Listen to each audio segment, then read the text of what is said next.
can explain this in a way even a zero-brain-headed government can understand. The price of housing has doubled in the last few years, the price of food has doubled recently, and the price of new cars has also doubled. Do you know, I have to say, I noticed in America how expensive everything is there as well. Right. Oh, you know, we think... Well, that's part why Trump won so big. They have their own cost of living crisis. Correct. And, well, everybody Even though does. they've got cheap fuel. Because if you're in the pandemic and you were shouting for lockdowns, they're printing more money, guess what? 18 months later, you're going to have massive inflation. It's not a shock, is it? Yeah. But we think, as Brits, we're used to, aren't we, going to America and thinking, oh, everything's cheap. Yeah. Buying it off the shelves. Oh, look at my shampoo's half the price here. Not anymore. It is as expensive, if not more, than here. It was shocking. And Trump's pitch, wasn't it, to voters, do you feel better off or worse off? They felt worse off, and that's why he got so many votes in the Rust Belt. And he'll increase the power. Right. Let's go. We'll go back to Westminster now. Prime Minister Keir Starmer is taking questions by MPs. We're going to cross to Westminster, where our political correspondent, Catherine Forster...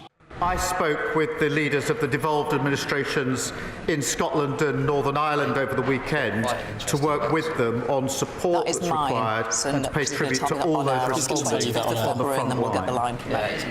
Mr Speaker, kick-starting economic growth is the #1 mission of this government. Put more money in people's pockets and deliver on our plan for change. Today, the Chancellor announced our next steps to deliver the plan for change. A new Oxford-Cambridge corridor, redeveloping Old Trafford and supporting a new runway at Heathrow. We're removing the barriers to investment, supporting innovation and going further and faster to boost growth. Mr Speaker, this morning I had meetings with ministerial colleagues and others. In addition to my duties in this House, I shall have further such meetings later today. Mr Speaker, this April the state pension will increase by £470 and over the course of this Parliament by up to £1,900, benefiting millions of pensioners. Does the Prime Minister agree that means testing the state pension would do severe harm? And will he confirm that this government will always protect the state pension and the triple lock? Let me be absolutely clear, Mr Speaker. There will be no means testings of the state pension under this Labour government. We're committed both to the triple lock and to the principle that people should receive pension based on their contribution, regardless of their wealth. And he's right to say 12 million pensioners receiving £470 increase in April. And when people like the Leader of the Opposition say they want means testing, that means a cut. The difference is they cut pensions, we're increasing them. Leader of the Opposition, Kemi Benro. Mr Speaker, may I take this opportunity to solemnly commemorate the 80th anniversary of the liberation of Auschwitz, and we remember the 6 million Jewish men, women and children who were murdered. The Holocaust stands as a unique evil in human history. Mr Speaker, yesterday the Prime Minister set his growth test. He said if a policy is good for growth, the answer is yes. If it's not, the answer is no. This morning, the Chancellor embraced a series of Conservative policies. Although many are welcomed, they will take years to deliver.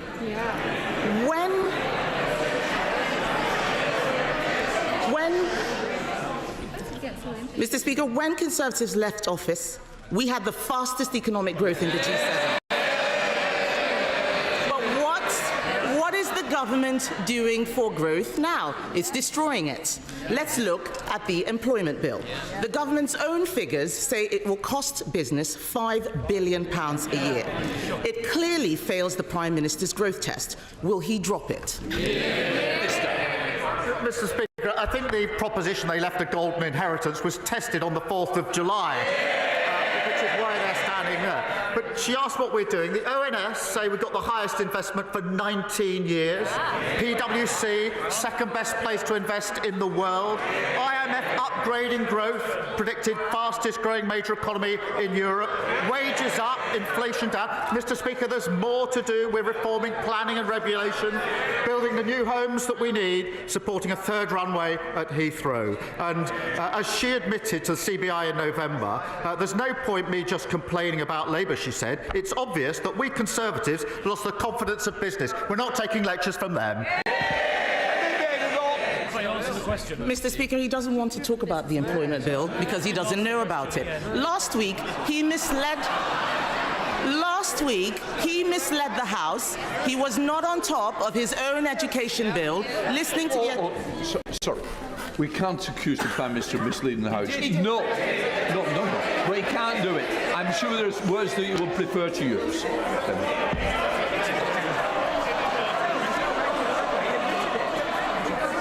Mr. Speaker, last week he claimed to have laid down an amendment that he had not made. He doesn't know what is going on in here or out there. Last week, I spoke to a woman running a business in Exeter. She is terrified of taking on new staff. She is struggling to keep her head above water, dreading what this government will do next. She's not alone. The Federation of Small Businesses says 92% of small employers are concerned about the employment bill. Clauses 1 through 6 make it harder for business to hire new employees, often young people looking for their first job.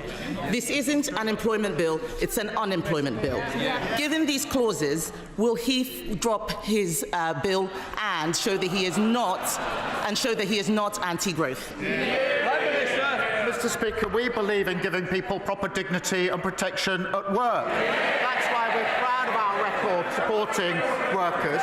They consistently vote against any protection for working people. And her consistent refrain is that there should be less. But, Mr. Speaker, we are driving growth on behalf of working people. Good work rights are consistent with growth. Every good business knows that. And on top of the planning reform, the building the houses, supporting aviation, the Chancellor this morning spoke of the Oxford-Cambridge growth corridor, redeveloping Old Trafford and manufacturing at East Midlands Airport. We want to grow the economy. The only policy she's got is to shrink pensions. Mr. Speaker, all his ideas are the ones that we thought of. He needs to make sure that we deliver for growth now as well as the future. To grow our economy, we must get more people off sickness and welfare and into work.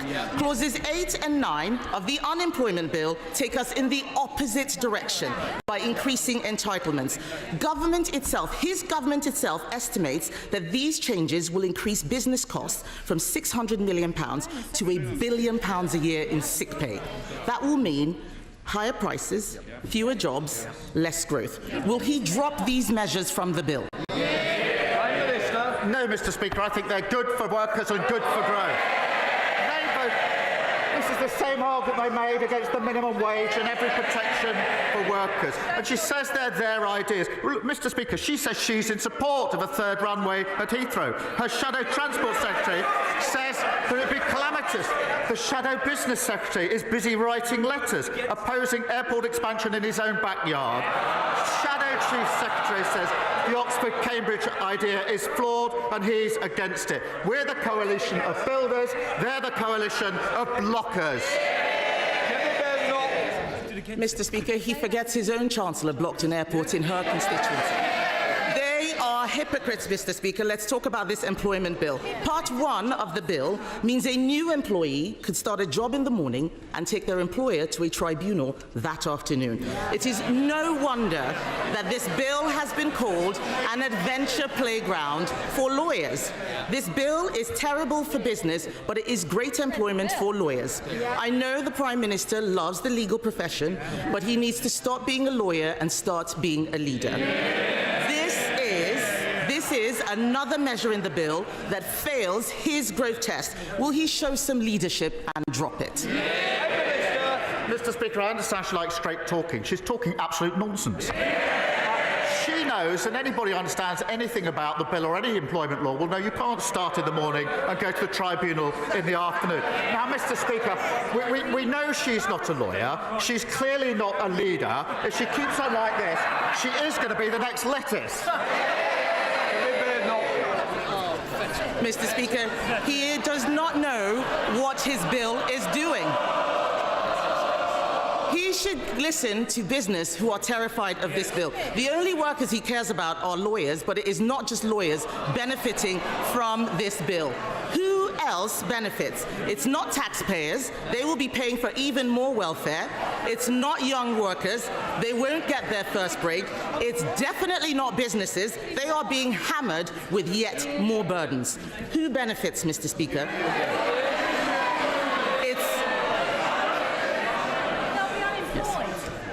Who benefits? It's the trade unions. It's the trade unions. Part 4 of the unemployment bill, Part 4, they haven't read it, Part 4 of the unemployment bill is the biggest expansion of trade union powers for a generation. Exactly. Thank you. The public will have heard them cheer. Rather than deregulating for business who create growth, he's deregulating for the unions. Yep. Clause 61 alone reduces the notice period for strikes to just 1 week. Given strikes are catastrophic for growth, will he drop Part 4 of the bill? Mr. Speaker, it's good for working people and it's good for the economy. And she should keep up. The CBI have welcomed our positive steps this morning. Their quotes. The Chancellor's just given a brilliant speech on the economy, fixing the mess they left and growing our economy. CBI said they celebrate the positive leadership, a clear vision to kickstart our economy. That's the difference. We're growing the economy. They left it in a complete mess. Mr. Speaker, the arrogance of the Prime Minister is that he thinks that it's his government that creates growth. He's wrong. It is business that creates growth. Our economy is built by entrepreneurs, risk takers, and the hard graft of working people. They know that you can't tax your way to growth. You can't borrow your way to growth. You can't legislate your way to growth. Other countries are serious about freeing business from red tape. President Trump is doing it in America. Argentina is taking a chainsaw to regulations.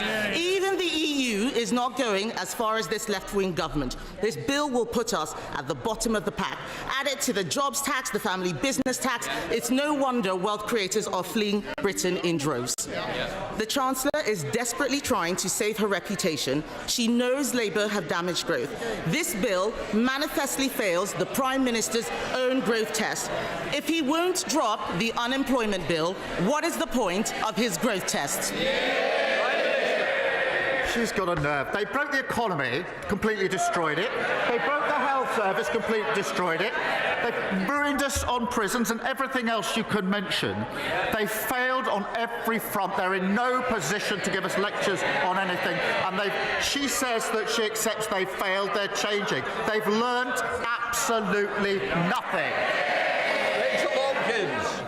Thank you, Mr. Speaker. I welcome the government's action last week to tackle rogue traders who installed faulty home insulation, affecting many of my Luton South and South Bedfordshire constituents. Does the Prime Minister agree with me that Labour's Warm Homes plan will tackle fuel poverty and bring down bills for families as part of our plan for change? Well, I thank her for that question. The party opposite have got a lot to answer for in the failing system that they've left behind. We've taken immediate action to ensure consumers insulating their homes are not let down again. We're investing £3.4 billion through our Warm Homes plan to upgrade 5 million homes. Thank you, Mr. Speaker. Leader of the Liberal Democrats, Sir Ed Davey. Thank you, Mr. Speaker. Can I take this opportunity to thank the Holocaust Memorial Day Trust for all their work in commemorating the 80th anniversary of the liberation of Auschwitz and say what a privilege it was to meet Holocaust survivors at their Guildhall event. When the honourable member, my honourable friend for North Devon, and I recently visited a hospital in Barnstaple, a surgeon there told us that it was like a ticking time bomb. He explained that a hospital that size needs 12 operating theatres to meet demand. They've got just 4. The last Conservative government promised to rebuild it, and we all know that was a hollow promise. Now the North Devon District Hospital is one of 9 across the country where their urgent rebuild programme has now been postponed for over 10 years. So will the Prime Minister meet honourable members whose constituents' lives are being harmed by this delay to see if there's any way we can bring these urgent projects forward? Well, can I join him in his comments about the Holocaust survivors that we met earlier this week? It was incredibly moving, as it always is, and I was struck by the fact that there were so many in the gathering that we were at, and we're unlikely to see so many in one place like that again, and we must never ever forget. On the question of hospitals, look, I think people across the country are right to feel angry and betrayed and frustrated at the last government's non-plan on hospitals. It was unachievable, it was unfunded, it was empty promises. promises. Under them, these hospitals would never have been built. Our funded plan, backed by the investment we've put in, will deliver them. We will take such steps as we can on hubs, etc., to advance quickly on waiting lists and operations, as he knows, and I'm more than happy to talk or to make sure that all constituents and members can meet relevant ministers. David. Mr. Speaker, last week the Prime Minister told me that it was going to take 3 years before social care reforms could be implemented. Now he's saying that urgent hospital rebuilds are going to take more than a decade. My honourable friends and I will keep coming back to this issue. If I can turn to economic growth, the Chancellor has now admitted that we need to go further and faster in the pursuit of economic growth, and we agree. But the Prime Minister knows we believe that means setting aside his objections to a UK-EU customs union, so our country can go further and faster in rebuilding our trading relationships with our European neighbours, especially with the threat to world trade posed by Trump's tariffs and Trump's trade wars. But if he won't change his mind today on a customs union, when he goes to Brussels on Monday, will he confirm to the House that he will open negotiations for the UK to join the Pan-Euro-Mediterranean Convention so we can start removing the growth-damaging trade barriers set up by the Conservatives?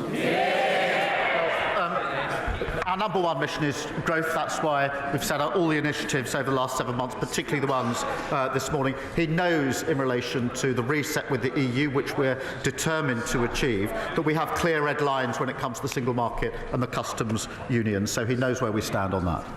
Debbie Abraham. Thank you, Mr. Speaker. Today's Joseph Rowntree Foundation report on UK poverty not only highlights who is most likely to be poor, but also the scale and increase in deep and enduring poverty. I was encouraged by the Prime Minister's response to me before Christmas at the Liaison Committee, where he explained and acknowledged that disabled people experience poverty because of their extra costs, and that while over 2 million disabled people can and want to work, many others cannot and should receive adequate support. Many vulnerable claimants are worried following speculation that the £3 billion of savings to be found in the social security budget may impact on their disability benefits. Will my right honourable friend agree with me that language matters and that their concerns must be heard? Well, I thank you for raising this, and I know it's an issue that she's deeply concerned about and campaigns on. The rise in poverty, Mr. Speaker, caused by the mismanagement of the economy by the party opposite is unacceptable. Our approach to social security will ensure that work is accessible to as many people as possible as a route out of poverty. Mr. Speaker, that includes the new Connect to Work programme, expected to help 100,000 disabled people find and stay in work. Gavin Robinson. Mr. Speaker, may I firstly thank the Prime Minister and the Chancellor of the Duchy of Lancaster for their sterling support over the last number of days for Northern Ireland in the aftermath of Storm AO, and it's greatly appreciated and demonstrates how well the Union works. Mr. Speaker, on the 15th of August 1998, the fragility of peace in Northern Ireland was shattered when the Real IRA detonated a bomb in Omagh town. 29 people died, and a further 2 unborn twins never saw this world. Through the dignity and the stoic campaigning of Michael Gallagher, whose son Aidan died, a public inquiry was secured through the courts, who recommended in 2021 that the Irish government should similarly hold an inquiry to understand what could have been prevented, given the cross-border nature of this atrocity. The bomb was prepared in the Irish Republic and transported from the Irish Republic. Will he use his good offices to ensure that truth is delivered and justice arrives for the families of those who so needlessly lost their lives from Irish Republican terrorism?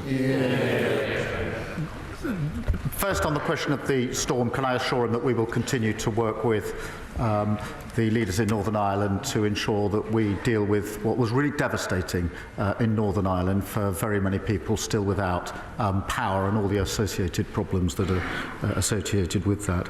In relation to the Omagh bombing inquiry, I thank him for raising this. It was a heinous and cowardly terrorist attack, and it shocked the world. Our thoughts are with the family members now taking part in commemorative hearings this week.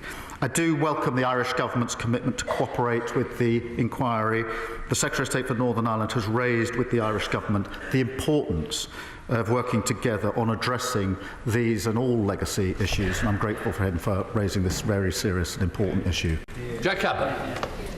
Mr. Speaker, the Ipswich Northern Bypass is a project of local, regional and national importance, one on which the future of our town and county hinges. But this critical project has been gathering dust for years, repeatedly blocked by people who refuse to act in our long-term interests. The Prime Minister has set out how our government will back the builders over the blockers. Will he now back the builders in my town and make this a project of national significance through our plan for change? Well, he's been relentless in seeking to boost growth and investment in Ipswich and Suffolk, and the gridlock his constituents face underlines the failure of the party opposite to deal with this when they had the chance to do so. Mr. Speaker, we will fast-track decisions on at least 150 major economic infrastructure projects to kick-start growth, and I will make sure he gets a meeting with the relevant minister to discuss the issues of concern to him. In room. Thank you, Mr. Speaker. As my right honourable friend said earlier, last week North Devon District Hospital got the devastating news that investment would be delayed 10 years beyond 2035. In the 5 years since the last government's empty promises, our hospital's maintenance backlog has grown to over £40 million. Given that £200 million has reportedly been spent just on consultancy fees for the new hospital programme, what funding for extra maintenance will be available for those hospitals that now face another decade of waiting? I thank him for raising this, and his constituents will be angry and frustrated at the empty, unfunded promises left by the Conservatives. Let's be clear, under their non-plan, North Devon District Hospital would simply not have been delivered. It's not been delayed, it was never going to be delivered, and they know it, he knows it, his constituents know it. We have put in place a funded, deliverable plan that will see the hospital built, and will work closely with the Trust to accelerate work. And the party opposite really owe his constituents an apology. Thank you, Mr. Speaker. Children in Ealing Southall will be sleeping on sofas and on living room floors tonight due to 14 years of failure from the Conservatives. Ealing Council has joined over 100 councils trying to remove the barriers to give these kids a decent home to live in, something the party opposite don't seem to care about. As part of the government's plan for change, will the Prime Minister look at the 5 solutions put forward by these councils so we can secure the future of council housing for those children sleeping on the floor tonight? Well, she's right to raise this very serious issue. We are committed to working with every council to deliver the biggest increase in social and affordable housing in a generation. We're immediately taking action to reform the right to buy, to enable councils to borrow more cheaply, and investing in affordable homes programme. Paul Kohler. Thank you, Mr. Speaker. I entered politics, active politics, after an attack in my home was misused by others to promote their anti-EU, anti-immigrant agenda. My life was saved by 2 brave police officers from Wimbledon Police Station. As a family, our lives were transformed by a restorative justice session organised by the charity Why Me, where we met one of my 4 attackers in prison. Will the Prime Minister meet with me to discuss how his government can give restorative justice greater emphasis and put victims at the centre of the criminal justice system, reduce recidivism and cut crime and costs? Can I send my sympathy for what the honourable member experienced? It must have had a profound impact on him and, of course, on his family. I too have seen the power of restorative justice, which does enable victims to receive answers, and perpetrators have to face the human cost of their crimes. Under the Victims Code, all adult victims must be told about restorative justice and how to access it. We can always do more, and I'll ensure that he gets the meeting that he wants with the relevant minister. Charters. Thank you, Mr. Speaker. I'm pleased to announce that this summer I'll be going on paternity leave again for baby number 2. And may I congratulate the Secretary of State for Scotland on his new arrival. The Chancellor spoke brilliantly this morning on growth, and I'm pleased to reveal that new JRF research shows that by increasing paternity leave, we could increase economic growth by £2.6 billion a year. So can I ask the Prime Minister, will he review statutory paternity leave? And from one father to another, will he meet with me and the Dad Shift to support and discuss how we can support new parents? Well, can I wish him and his wife all well with their new arrival. We are conducting a review into parental leave because you can't grow the economy if parents have to choose between work and their children. And thanks to the Employment Rights Bill, which they oppose opposite, 30,000 more fathers will get paternity leave. And that's the difference, Mr. Speaker. The Leader of the Opposition wants to roll back parental rights. We're extending them. Duffield. Thank you, Mr. Speaker. Since 2012, the Drax power station has been given £7 billion of green subsidies by the government for burning 27 million trees per year. That's enough money for 5 years of pensioners' winter fuel payments. While Ofgem has been asleep at the wheel, a recent KPMG report has concluded that Drax claimed those subsidies illegally. Will the Prime Minister today demand to see that KPMG report before giving another £1 of taxpayers' money? Thank you for raising this. It is an important issue. Of course, we will look at the report, but I don't join in her description. We will look at the report.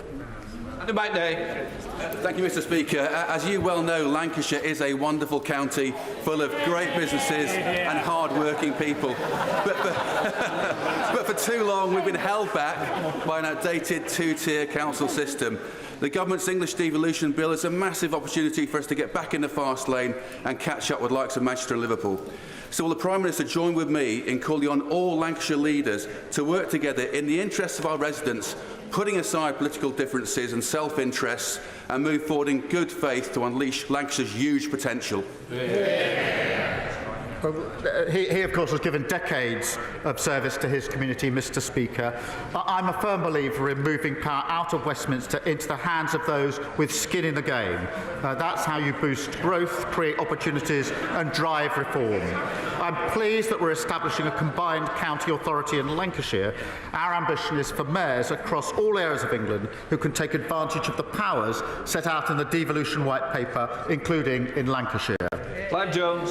Thank you, Mr. Speaker. I declare my interest as the Governor of the Royal Berkshire Hospital and a family member has shares in the medical company. In the gallery today are patients who use the Royal Berkshire Hospital. Parts of its estate are crumbling as we speak, and it urgently needs a rebuild, but we're going to have to wait until at least 2037. Can the Prime Minister please explain to these visitors and the House why he thinks that it is acceptable that staff and patients dodge buckets collecting rainwater from leaking roofs for another 18 years? And will he meet with them and explain it to them face to face? Well, I'm grateful to him for raising this on behalf of his constituents, so to speak, obviously to them, and his constituents will hear the answer. There wasn't a plan for this building. It was a pretend plan. It was a fiction. It was unfunded and it was undeliverable. It only existed in the head of Boris Johnson. And they're the frustration for his constituents, and I really understand it. They thought, because they were promised, that they were going to get something which the party opposite knew was never going to be delivered. That is absolutely unforgivable. We will pick that up. We've put in place a funded scheme to build as quickly as we can, but it's got to be funded. It's got to be deliverable. That's the difference between the approach that we're taking and the approach that they took. And of course, I'll make sure a relevant minister meets with him and his constituents in order to explain that more fully to them. Thank you, Mr. Speaker. In China, DeepSeek has developed an AI model almost as good as the most advanced technology from OpenAI. In the US, they're investing up to $500 billion in building out data centres. Now, to build data centres, you need two things: lots of energy and ideally cold weather. Fortunately, Scotland has both of those in abundance. So will the Prime Minister back Glasgow being an AI growth zone to help bring investment and solidify the UK's place as the third largest AI market on earth? Well, I thank my honourable friend. What a contrast, the SNP, a strong Labour voice championing economic growth in Scotland. The AI developments this week show why we're right to put artificial intelligence at the heart of our plan for change. We've already secured £39 billion of AI investment, which will create 13,000 jobs across the UK. I agree with him that Scotland has real potential for AI growth zones. I'll make sure that he gets to meet with the relevant minister to discuss. John Milne. Thank you, Mr. Speaker. In my constituency of Horsham, my local council faces a £500,000 tax bill from the rise in national insurance, and my local hospice, St Catherine's, has had to mothball a brand new ward. What message does the Prime Minister have for all the public services that are outright losers at the hands of the very tax that's supposed to save them? Well, I'm grateful for him for raising this. As he knows, the settlement to local councils was an increase this year, so they have more money to deal with the problems they face. They were underfunded, broken by the last government. We've now put that support, that funding in place. That's the right thing to do. Thank you very much, Mr. Speaker. It was such great news when the government decided that it was right to pay compensation to the LGBT veterans who'd unfairly lost their jobs. But unfortunately, they're not alone. There are others who've been prepared to lay down their lives on behalf of the country who have also been treated disgracefully.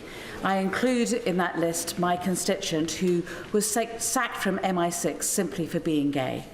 Would my right honourable friend please commit to righting that wrong and for meeting my constituent?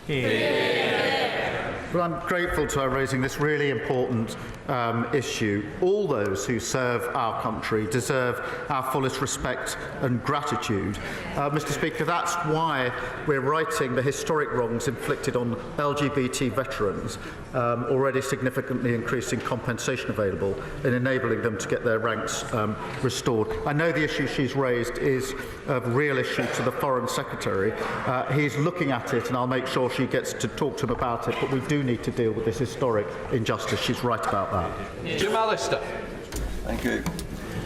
Given the strategic commitment to Irish unity in the programme for government of the new government in Dublin, can I ask the Prime Minister whether he and his government have a strategic and economic interest in retaining Northern Ireland within the United Kingdom? And if they do, why then is he continuing with a system whereby, in over 300 areas of law in the economic sphere, Northern Ireland is subject not to UK law, but to the same laws that apply in the Irish Republic, laws we don't make and can't change? Mr. Speaker, we're proud of and totally committed to the Good Friday Agreement. And Northern Ireland matters to this government. It matters to me. He will know I worked there for 5 years with the police service in Northern Ireland. I want to see Northern Ireland secure, safe for all communities and thriving in the future. And I believe that it can be. We'll be doing everything to make sure that it does. Elvin Bailey. Thank you, Mr. Speaker. Tomorrow marks the 20th anniversary of the loss of Royal Air Force aircraft X-Ray Victor 179 and the 10 UK service personnel that were killed on board. Known to their friends as Steady, Smudge, Gary Nick, Pards, Gibbo, Richie, Bob, Dave, Jonesy and Paddy. These people were killed on a routine flight between Baghdad and Balad as a result of a poorly protected aircraft. This was the largest single loss of life in the Iraq War. Would the Prime Minister join with me to thank and recognise our service personnel for their service and their sacrifice, and the stoicism of their family as we join to join to commemorate such a tragic moment? Well, I thank him for reminding the House of this case, and I know that condolences of the whole House remain with the families of these brave soldiers. We will never forget the vital role they played to support the coalition operation in Iraq. Can I thank him and pay tribute to his service? We are immensely proud of our armed forces and their courage and dedication as they keep our country safe. Janurary, right. Thank you, Mr. Speaker. The Prime Minister may know that this time last week, representatives of those who've been injured seriously by COVID vaccines were giving evidence to the COVID inquiry, including my constituent Kate Scott. I hope he also knows that the compensation available to those people isn't adequate and isn't adequately accessible. I'm grateful to the Health Secretary for the thought I know he is giving to how that position may be remedied. But can I ask the Prime Minister to give his personal support to that objective? Not just because it's the right thing to do for the people affected, but also because it will support the objective we should all share to maintain public confidence in vaccination. Well, thank you for raising this, and as he says, the Health Secretary is looking at it, and I can assure him I will also look at it with the Health Secretary, and we will get back to him as we do so.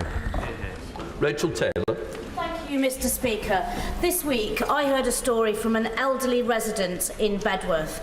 Colin Basra phoned the GP surgery to make an appointment for his elderly wife and was told no appointments would be available for 3 months. Does the Prime Minister agree with me that this is utterly shocking and horrifying and is a direct result of 14 years of neglect by the party I thank her for raising it. She's right to raise it. She's absolutely right. The damage they did to the NHS was absolutely unforgivable. We are taking steps to make sure more GP appointments will be available. We're getting the waiting list down. We're putting the investment in the NHS. As with everything else, we're clearing up the mess that they left behind.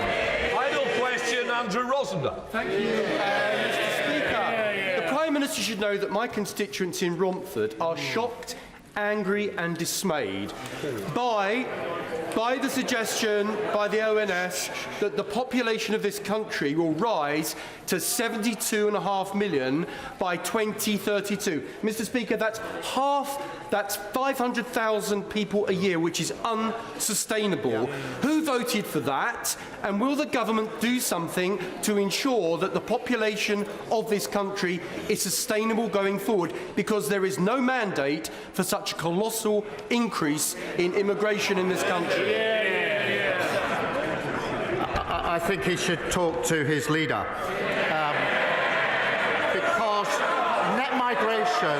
net migration went through the roof under the last government, nearly 1 million, quadrupled. And who was cheering it on? Who was cheering it on? The leader of the opposition. His constituents are right to be concerned about the loss of control by the last government. We're taking control. We will bring these numbers down. But the record is absolutely clear, and it sits right there. That completes Prime Minister's questions. We'll let the front bench change over. Well, that was quite a question to finish Prime Minister's questions with, and actually one of you has emailed in about that very subject, and we'll be coming to that. But first of all, we're going to go to Westminster Hall, where our political correspondent, Catherine Forster, has been watching from inside that chamber. She's got a fantastic view. She can smell, she can feel, she can look at the scene in there. Catherine Forster, what did you take away from that exchange? Yes, good afternoon from Westminster Hall. I've just run down dozens and dozens of steps from my very high vantage point up in the reporters' gallery, where you look down from above where Lindsay Hoyle, the Speaker, sits. First of all, what struck me was that it was a much more energetic and feisty PMQs than we've seen for a while. It felt like everybody really had had their Weetabix this morning. And also, something that struck me was that Kemi Badenoch, the leader of the opposition, did indeed go on growth. Now, the reason I flag that is because she's got quite an interesting approach to Prime Minister's questions. Sometimes you think there's various things that she'll go on, she goes on something entirely different. So she did go on growth, But of course, it's difficult for them because growth in the economy really since the financial crisis, but certainly through 14 years of Conservative rule, has been pretty anemic, so tricky for her. So she zoomed in on that workers' rights bill, and she said that that was going to cost potentially $5 billion a year. She said that Starmer had said if it's going to boost growth, we'll have it. If it's going to block growth, we'll get rid of it. Would he scrap it? Of course, he's not going to scrap it at all, but she did come unstuck, I think, a couple of times. Because first of all, she accused the Prime Minister of misleading the House. Now, that's not something that you can do lightly. She was immediately ticked off by the Speaker, Lindsay Hoyle. She had to phrase that in a rather different way. And she used a line that she's used a bit before about the PM being a lawyer, not a leader. But Keir Starmer came back on that and he said, we know she's not a lawyer, she's clearly not a leader. If she carries on like this, she's going to be the next lettuce, referring, of course, to Liz Truss, outlived by a lettuce with those 49 days. The other thing that struck me is, although I think on balance the Prime Minister probably won that exchange, is the splits on both parties about the environment, about measures for growth, about Heathrow in particular. Where is the Net Zero and Energy Secretary, Ed Miliband? Now, he wasn't at Rachel Reeves' speech in Oxfordshire. He wasn't in the chamber for Prime Minister's questions. He did say about a week ago that, no, ridiculous, he absolutely would not be resigning. But you have to wonder today whether he might be rather licking his wounds and wondering just how he's going to deal with this. That's me. Food for thought there. Thank you very much, Catherine Forster, live there inside Westminster Hall. But back here in the studio, just the other side of Parliament Square, we're joined by Andrew Pakes, the Labour Member of Parliament for Peterborough, and the Shadow Housing and Local Government Minister for the Conservatives, Paul Holmes. Andrew, we're going to start with you because Catherine mentioned it there, the line from Kemi Badenoch, a lawyer, not a leader. That's the accusation from the Leader of the Opposition towards your party leader, towards the Prime Minister. And Jay from Ivor, hi Jay, thanks for getting in touch. He raises that line as well, saying that's going to stick. What's your response? Look, I think the Prime Minister today was 100% right, as was the Chancellor, to focus on growth. To me, this is about getting the job done. We have had years and years of talk from previous governments about how we need to get on with airport expansion, how we need to build the reservoirs, how we need to build houses. And what we saw at the end of the last government was housing numbers down. We saw no reservoirs built. We saw Heathrow becoming yet another debacle alongside HS2. So I don't mind what people call the Prime Minister, as long as the Prime Minister gets on with the job and we start building things in this country again. It's a fair challenge, isn't it, Paul Holmes? Well, no, not really, because the attitude that the Prime Minister's come to and the announcements the Chancellor's made today just don't make sense, because just in October, this Chancellor put a budget forward that increases the tax burden to its highest level in many years, has seen growth be reduced, and has seen 92% of businesses say that they're not confident to employ more people. You can't suddenly do a U-turn today because she's been caught out and expect these to deliver for the British people for many years to come.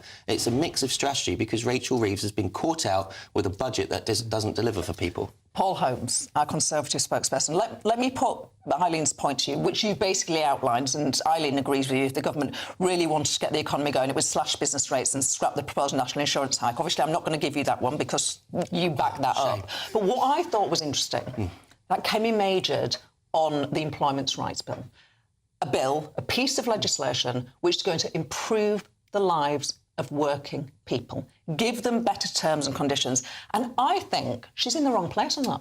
I think, correct me if I'm wrong, if you're listening at home or watching at home, but I think that's a pretty popular piece of legislation. I don't think the bill does that, though. What it does is increase burden on businesses. It makes people less likely to take people on. People have generally good working conditions in this country. Small employers are responsible people. Big employers are responsible people. What this bill does is stop economic growth, stop employment by people taking on people, because people are concerned about the burden that's being placed on them in this bill, but also in taxation, also in a lack of growth and a lack of investment in the economy. Andrew Pakes, if you would respond to Paul's point and Eileen's point about this point, that if you want to get growth going, then why on earth would you increase business rates and increase taxes on businesses? Well, look, one of the reasons people rejected the Conservatives in Peterborough at the last election was because people were fed up with all of the burden of change being placed on working people.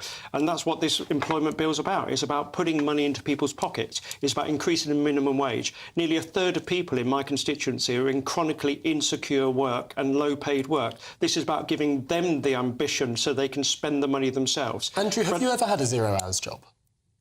No, I'm too old to have a zero-hours job because I've come about 12. Because my first job was a zero-hours job. I had a job whilst I was at university. It allowed me to sometimes take on work, sometimes not take on work. When I had a particularly arduous essay to do, I'd not take up hours. Absolutely. When I had time, I would take on hours. We're not going to stop that. But when you're working, when most people in my constituency are working regular hours, they should have a regular contract. Now, if you work in a bar of an evening, if you work perhaps at Christmas at the theatre helping out or doing some of those hours, that kind of flexibility is always going to stay. But when every week you're working full-time hours, but you don't know the shifts on a Monday the following week, there's something broken about our economy. So look, this whole today is about doing both of those. It's about fixing the foundations. We knew coming in there was going to be difficult. No one on the doorsteps of Peterborough will tell you the economy was working at the last election and they're now waiting to see if Labour can fix it. I think making those difficult choices were made to get stability now needs to be matched with the growth we're talking about so we get the jobs and investment in places like Cambridgeshire. We've seen a huge amount of concern about this Employment Rights Bill. I mean, it's not just one or two things like the minimum wage or the protections around certain working hours. It's 150 pages of regulation for businesses. 92% of small businesses say that this is going to be arduous, this is going to make them employ fewer people. Employment is already down in this country year on year. And then we see the reports recently in the press that pubs are concerned that the regulations in this bill will mean publicans eavesdropping on people attending pubs in case they're talking about the wrong sorts of subjects, because that could breach harassment clauses in this bill. People want to talk all sorts of nonsense cases in this, but if this country wants an argument about whether working people deserve a break in our economy through better wages, through stronger protections at work, for being able to have a decent job that pays a fair wage for a fair day's work, I'm happy to have that, because that's the side this government's on. Paul Holmes wants to come back. Well, except that's not what the budget did. The budget took away increased national insurance on people. It has made less money in their pockets. And there is a tangible example. My constituency relies on tourism and hospitality. They are going to employ fewer people because of the regulations that are being put on. That is going to affect local economies. But also, a local hospitality venue who owns 3 small pubs said he might have to sell a pub. He's going to stop investment because of the regulations that this bill has brought on. It's going to damage local village centres and town centres, and it's the policy that the Chancellor's putting forward. We're going to move on. We're going to move on to John from Leicester. And John from Leicester makes a point that I was thinking about this morning as I was listening to the Chancellor's speech. I represented a former coal mining community in Nottinghamshire. So he says, why has Heathrow got to have an extra runway? Why can it be the East Midlands or Birmingham? We've got all these big warehouses linking to the M1 in the Midlands. It would make sense to make the cargo sector in the Midlands. And I was thinking, what would I take back to my constituents if I was in Ashfield from this speech? And I was struggling to come up with an answer. Andrew Pakes from Labour. Look, I think the answer is jobs and growth in places like Peterborough. It's not an either-or. We should be expanding Heathrow. We should be looking at other airports. We should be expanding the economy across the piece. We've spent most of my adult lifetime with governments promising to make these big decisions, whether it's building houses, building reservoirs, building airports, and then either they've changed their mind or it's got stuck in the planning system or it's blocked up by some of this red tape and some of the environmental regulations, not all of them, which means we don't build stuff in this country. If we build stuff in this country, there will be young people today doing apprenticeships in Peterborough who will be building those runways, building the new rail line between Oxford, Milton Keynes and Cambridgeshire, real jobs that people will see their life standards increase by. Paul Holmes, you say your constituency runs on tourism. Why then, for 20 years, have we seen governments of various complexions refuse to build more runways. I mean, you look at Charles de Gaulle Airport in Paris, 4 runways. You look at Schiphol Airport in Amsterdam, 6 runways. Why is the largest airport in the United Kingdom being hobbled with just 2?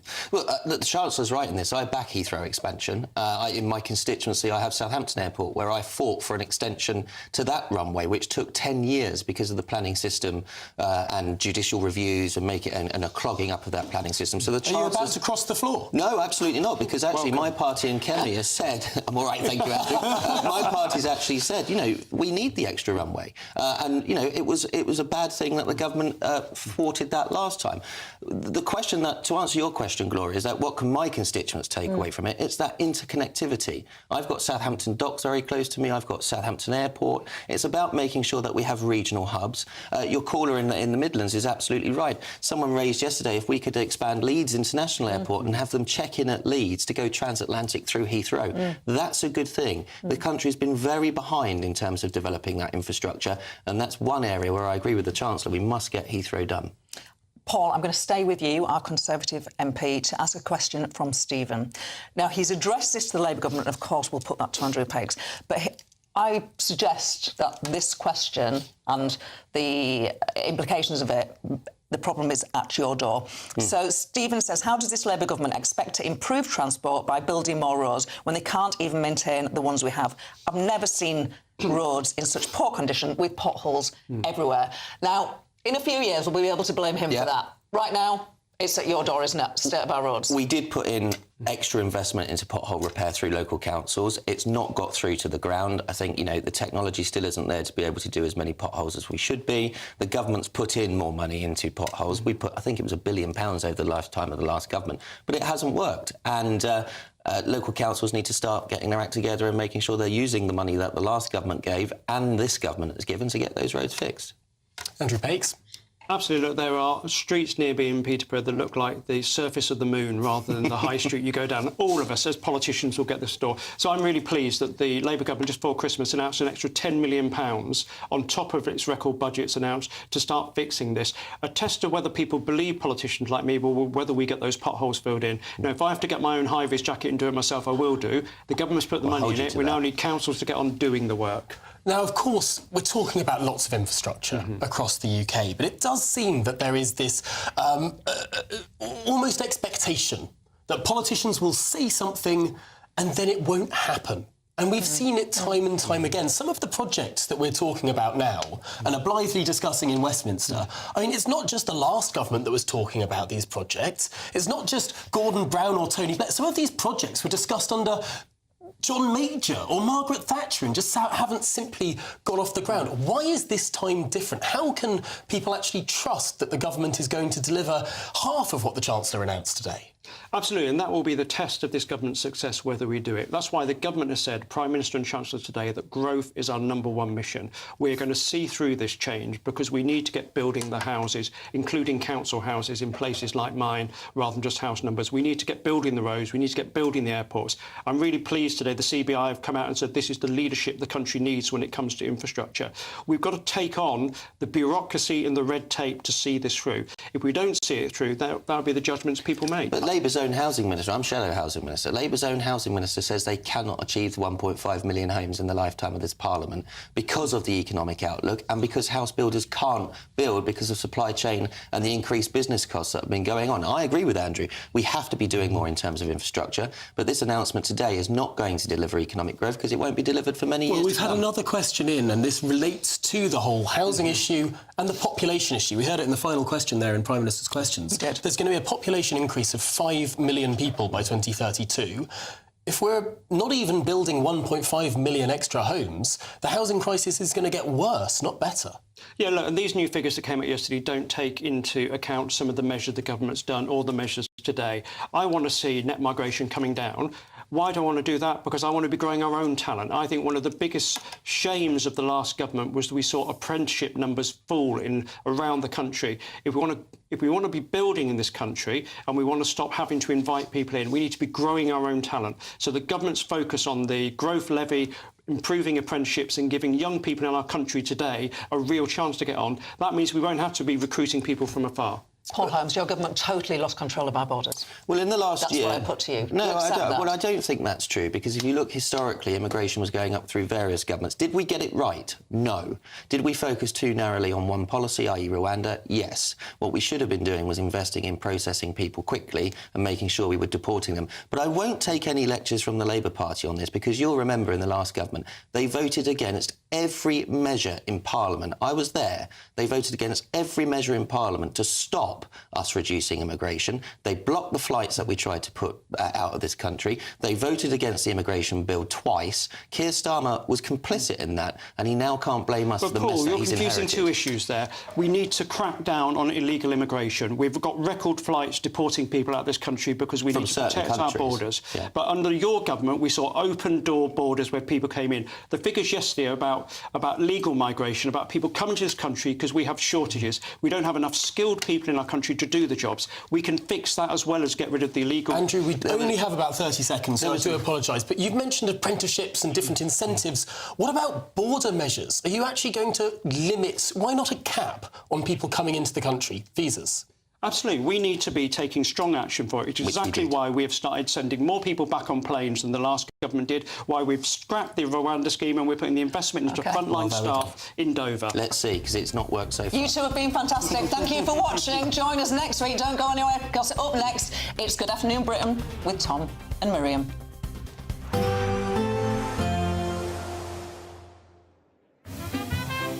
Heavy showers first thing will be followed by a warm, cosy day.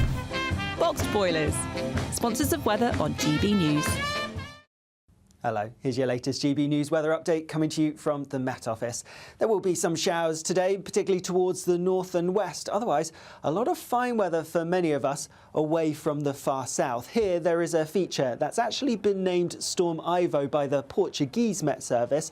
And whilst it will bring some impacts to the UK, they're not looking that severe. Nonetheless, there's some heavy rain spilling across southern counties, and we are going to see the winds picking up, especially in the southwest. Elsewhere, and as I mentioned, a good deal of fine, often sunny weather to be had, but watch out for showers, particularly across parts of Scotland and Northern Ireland, and some of them could be a little bit wintry. Temperatures about average for the time of year, so not feeling too bad where we get the sunnier skies, a bit cooler where it's cloudier towards the south. As we go towards this evening, and still there will be some strong winds in parts of the southwest. The heavy rain, though, will have pushed a bit further eastwards. Could see some high totals building up for some places. A brighter or clearer end to the day further north across parts of northern England, Northern Ireland and Scotland, but still plenty of showers feeding in, coming in from the north or northwest, and so it's towards northwestern parts where they're going to be most frequent, and still some sleet or snow quite likely over modest high ground. We're talking 200 to 300 metres above that, and we could see something wintry. With those showers coming through and temperatures dropping overnight, there is the risk of some ice as they fall on frozen surfaces, so some difficult driving conditions as we go through the night and first thing tomorrow morning. But further south, we see the rain clearing away. Temperatures are going to drop, many places falling close to, if not below freezing, so a frosty and possibly icy start for some of us tomorrow. Otherwise, though, it is going to be a pretty fine day. Still some showers coming in on that northerly wind, so a few showers are possible, but for many, it's looking largely dry. Decent amount of sunshine on offer, but a bit of cloud and some rain starting to push in from the west later on. Temperatures on paper similar to today, but for many in the south, brighter. A nice bright morning will generate a lovely warm day, right through to the evening. Boxed Solar, sponsors of weather on GB News. This is the final week to grab your chance to win our biggest cash prize so far for £50,000 in tax-free cash. How would you react if you won? We won 25,000. I'd say don't hesitate, do it. If you're not in it, you've got no chance of winning it. Don't miss out, as lines close on Friday.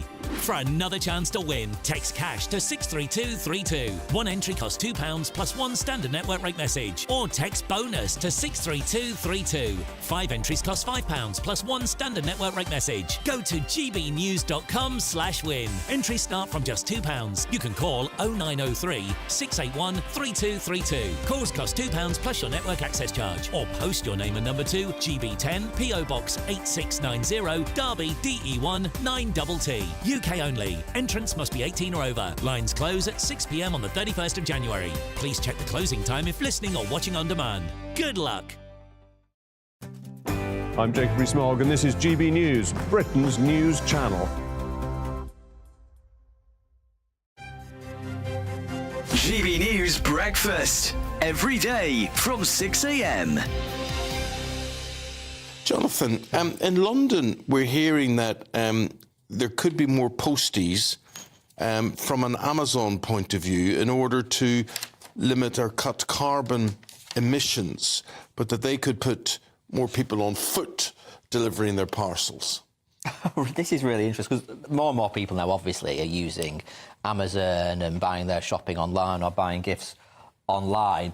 And it's interesting that in London they're talking about putting their Amazon workers on foot. There are now parts of the country, I think Milton Keynes is one part of the country, where there's robots delivering parcels. Or Really? you'll see these, well, they call them robots. You'll see these little things sort of bundling down the street. Yes. Sort of, robots. Yeah, I mean, technically they're a robot, but when I think of a robot, I think of a sort of... A humanoid robot. Yeah, sort of humanoid thing, sort of, Lost in Space style robot. But actually, they're sort of...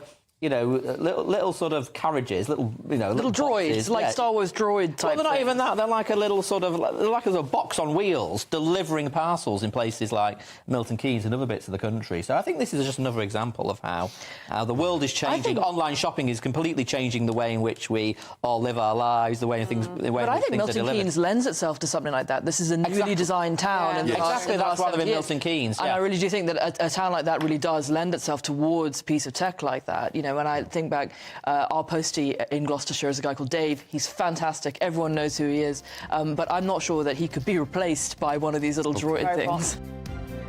GB News, the People's Channel.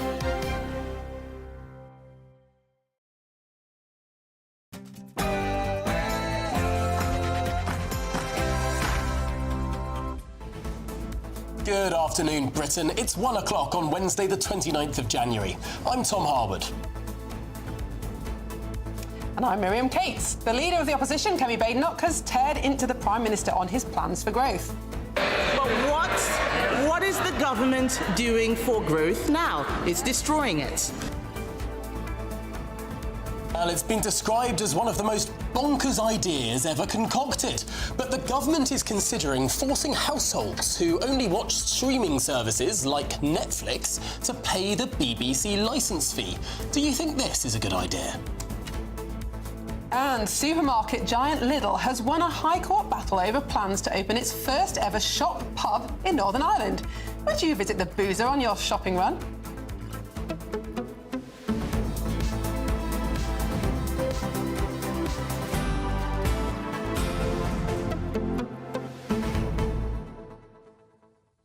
Well, it's quite the day in Westminster. It's the reset that the government definitely doesn't want to call a reset. The big plan for growth. What did you make of it, Miriam? Well, a lot of the things have already been announced. A lot of the things were scrapped by the last government and then being restored under different names, like the Oxford-Cambridge corridor. But, look, Rachel Reeves and the Prime Minister are clearly desperate for growth. And I do think that this might see a softening of net zero plans now, which can only be a good thing. Well, isn't it notable that in Prime Minister's questions, Ed Miliband wasn't there on the green benches? At Rachel Reeves' speech, Ed Miliband wasn't there in the audience. Where is the net zero secretary? Maybe he's poorly. Maybe he's eaten a bacon sandwich somewhere. Doesn't want to be seen. What could it be about the day that an extra runway gets announced at Heathrow that means that the net zero secretary has gone AWOL? It's going to be very difficult for him to stomach this because he is now seen as a zealot for net zero policies. And even if you support net zero in principle, Ed Miliband's pathway to getting there is being increasingly discredited, isn't it, as unaffordable, risking our prosperity. So, yeah, it's going to be an embarrassing few weeks for him.